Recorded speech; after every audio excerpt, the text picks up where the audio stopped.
Welcome to Exposure. I'm your host, Dennys Ilic. I'm a celebrity photographer working in Los Angeles. Some of the places I've travelled to for my photography are Singapore, New York, Mumbai, Australia, and the Amalfi Coast in Italy. This is Exposure. Exposure takes a look behind the lens of what inspires, fuels and motivates some of the greatest photographers in the world. And there's no better example than that than my guest today, Mathieu Bitton. Thank you so much for joining us, Mathieu. Thanks for having me. And I wanted you to tell us a little bit about what inspired you to become a photographer. The funny thing is I started as a graphic designer, art director.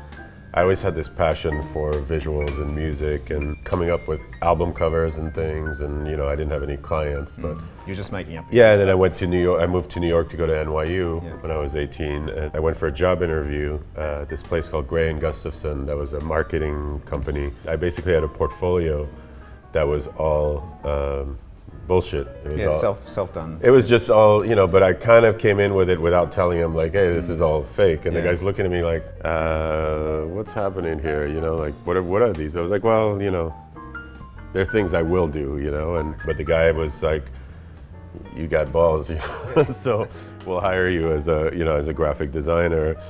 At a certain point, I always loved photography, and I was friends with a lot of photographers. I was roommates in New York. My main problem is that I knew I loved photography and I knew I could do photography, but I was really kind of almost ashamed because these guys that I knew were just so amazing, and I never thought I could ever be at their level. And so it took me years of like sort of almost secretly shooting to be able to say, yes, I'm also a photographer. Mathieu, tell me, what was it like when you first worked with somebody that you would consider to be one of your idols, and who would that have been? Definitely Prince. When I met him as a teenager, really, and I got to actually do work for him.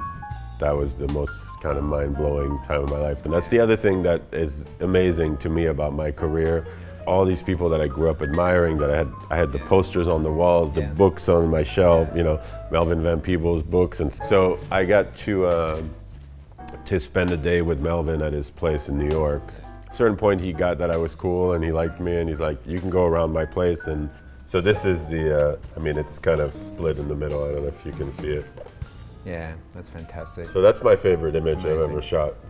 He gave me a Cohiba, we started smoking Cohibas, and he was looking at the book and the page started burning.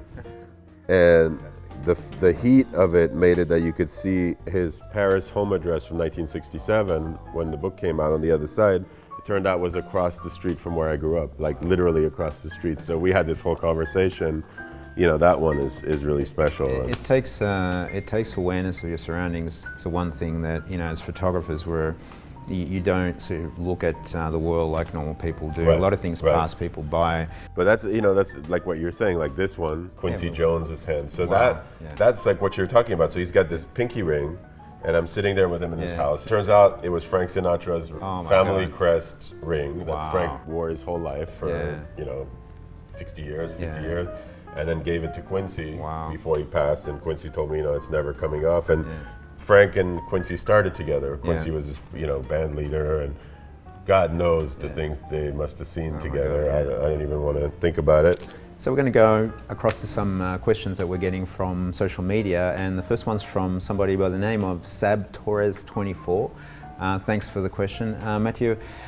What was your favorite poster, be it movie or television based, that you designed? One of my favorites was the Marley, the Kevin MacDonald documentary Marley. And that was fun because at the time it came out, I was on tour with Lenny and we were in South America, and so I would go like Buenos Aires and I would see the billboards in, you know, in Portuguese, and then we get to Paris and the subway billboard in French. So that's always fun to see. Mathieu, just before we wrap up, tell me a little bit about this camera. I actually asked you to bring a camera along with you. Yeah, I said I would bring something potentially steal. To show off. This one has a very interesting story. So this is a camera that my friend Lenny Kravitz designed. It's called the Correspondent, the MP Correspondent. So it's an MP digital.